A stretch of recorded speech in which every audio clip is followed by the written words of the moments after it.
and stop thinking that you gotta love everybody and forgive everybody and start forgiving our own people, man.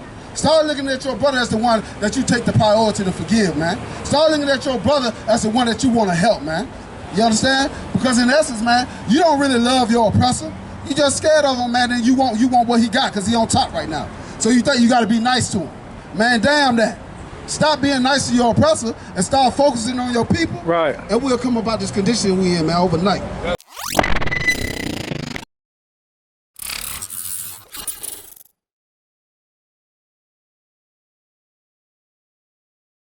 They should be doing, man. You know what I'm saying? If you listen to the doggone the commonality of America, they tell you you can do anything you want. If you want to be a homosexual, go ahead and do it.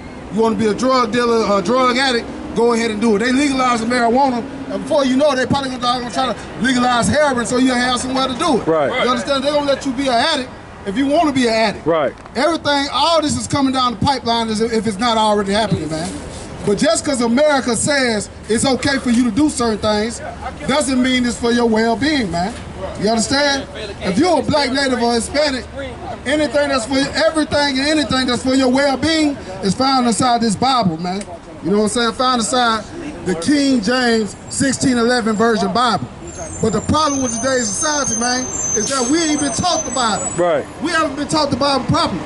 The only thing we got was a sermon from some wicked Christian pastor telling us that doggone God loves everybody and pray for what you want, and you know what I'm saying, you'll get it. Right. You understand? And drop some money in the offering. Right. But that ain't what the Bible is all about, man. The Bible is about some of the very things that you don't like separation. I know a lot of black people that's gonna hurt you to separate from your oppressor, man, but it's detrimental to your health that you do it, man. Because that's the only way that you're gonna doggone find true brotherhood is first separate from the people that's oppressing you, man. You understand? Give me Zephaniah 2:1. You know what I'm saying? This is something that's very key to us doggone getting liberated. It's very key for us to get justice, man. This is what we need to do. We gotta separate from these people, man. It's not a bad thing. You understand? It's for our well-being. You understand? Every race should be separated, you know what I'm saying, if you wanna know the truth. You know what I'm saying? In the beginning, boundaries were set up. You understand? Every nation was in their own land. And when you talk about nations inside the Bible, they're talking about race. You understand? Everybody was in their own section. You understand? But now you got this place called America that tells you we can live together like a melting pot. I haven't seen this melting pot. You understand? I've only seen my people doggone getting trampled on. That's right. Seeing my people doggone being oppressed. You understand? Seeing my people knowledge being liquidated into American society while we get no credit for it, man. Right. So I think it's time that we separate, man. We should have never integrated. You understand? We should have never, I don't want to have to come down to my people, come down here to my people and talk to a few of my people that's scattered among here. Why is mostly doggone white people walking around here? I don't want to be out here amongst you. I know y'all don't like hearing my voice. I don't want to be here amongst you no more than you want to hear me talking, man. But it must be done. Because I got to go out here and get my people from amongst you, man. Right. Because my people think they safe down here. And they ain't. Read that for me. It's the book of Zephaniah, chapter 2 and verse 1. Gather yourselves together. Gather yourself together, man. That's what we need to be doing, man. We need to be gathering ourselves together.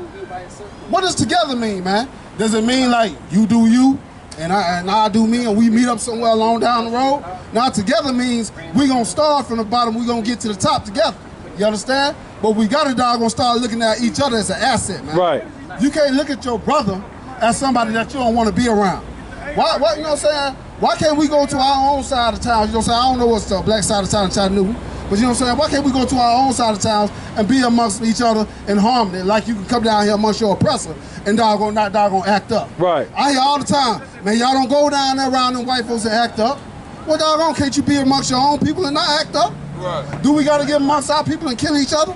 Show some of that doggone same discipline that you show amongst your oppressor, man. You understand? Keep reading. Gather yourselves together. Yea, gather together, O nation not desired. Man, who's the nation not desired, man? If I was to walk inside a store right now that had expensive stuff like Gucci or Louis Vuitton, who would they follow around the store? 9 times out of 10, they're gonna follow me around the store. You understand? Don't matter if I come in there with a big chain on, Don't matter if I come down there G'd up from head to toe, looking good or whatnot, they still gonna show me extreme scrutiny. Why is that? Read that again, that last verse. Gather yourselves together. Yea, gather together, O nation not desired. The reason being, man, because we ain't desired, man. You trying to force yourself inside these doggone these people's society. You feel me? You trying to force yourself amongst these people, and you're not desired, man. Why are you trying to go somewhere where you ain't desired, man? Right. They don't even want you there. Right. You understand? Every time you coming in, you know what I'm saying, they cut the conversation short and try to change the conversation because they was talking about you. Right. They were making a slavery joke about you. Right. But you think these people are your friends. Right. These people are not your friends. They tolerate you. And they doggone view you as no more than an asset, something that they can use, man. You're no more than something that they can use. But you think that it's your friend because they master the art of being cordial. Just because somebody is cordial with you does not mean they're your friend, man. Right. That just means that they know how to doggone be professional. That don't mean that they love you. You understand? Read that again from the top. Zephaniah chapter 2 and verse 1. Gather yourselves together. Yea, gather together, O nation not desired. Right. We need to gather together, man, because we ain't desired out here. How you know we ain't desired out here, man? Look at the Mexicans, you know what I'm saying, the Hispanic brothers and sisters out there on the border. What they doing with them? They got their babies in cages on the border. You understand? They killing them out there on the border. They doggone getting militias and killing Mexicans out there on the border, man. You understand? You can't tell that you're not desired. You can't tell that these people have a hatred for you that's doggone perpetual. It's going to be ongoing, man. You understand? So we need to separate from these people and gather ourselves together, man. When we gather ourselves together, man, we will be unstoppable, man. But we have to first have a ranking order and a doggone moral code that we stand on, man.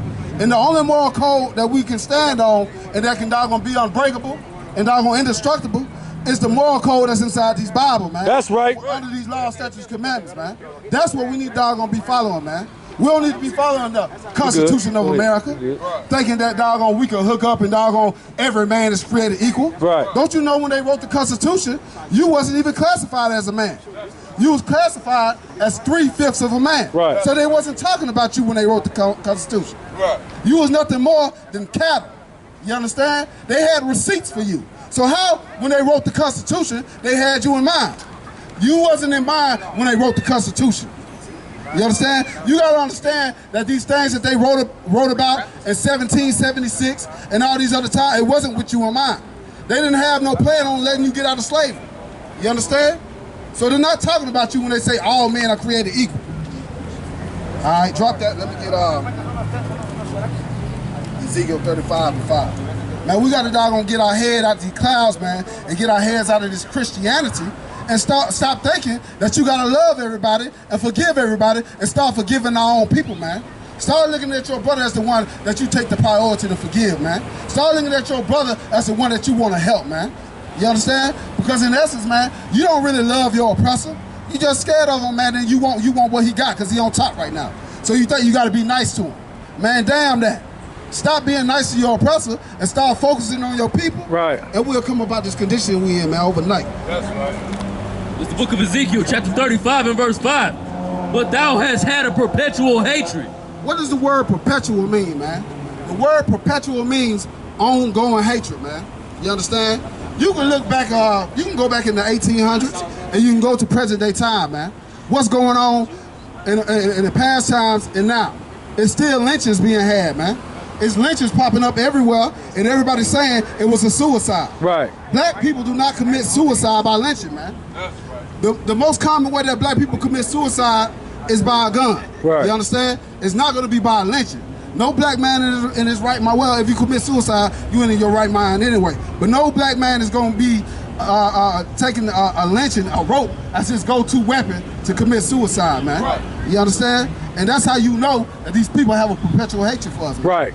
You doggone, you think after George Floyd, after doggone Ahmaud Arbery, you understand? After all these things happen, you would think that it wouldn't be no more police shootings.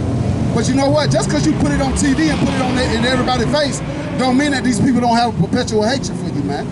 You understand? Keep reading. And has shed the blood of the children of Israel by the force of the sword. You know what I'm saying? And they shed the blood of the children of Israel by the sword, man. What's the today's sword, man? What's today's sword? A sword is a weapon that you kill with. Right. What's the sword today? The sword today would be the gun, man. And how are people getting killed? By the gun. Man, you could even go to the south side of Chicago, man. You saying all the black on black violence, but who dumping them guns back there in the alley for the brothers to find, man? That's right. It's the government dumping them guns back there. Who pumping the crack through the neighborhood to make them brothers go against each other? The government is pumping that crack through the neighborhood, man. This ain't nothing that was orchestrated by my people, man. This is things that were orchestrated by the devil, man, which is our oppressor. Because our oppressor, man, ain't did nothing but come out here to try to deceive us, man. And he gonna play the good guy while he doggone try to put us against each other. You looking at the doggone Hispanic people like they evil, like they doggone your enemy. If you a black, native, or Hispanic, man, you are brothers, man. You understand? You are brothers, man. You should treat each other as such. Keep reading.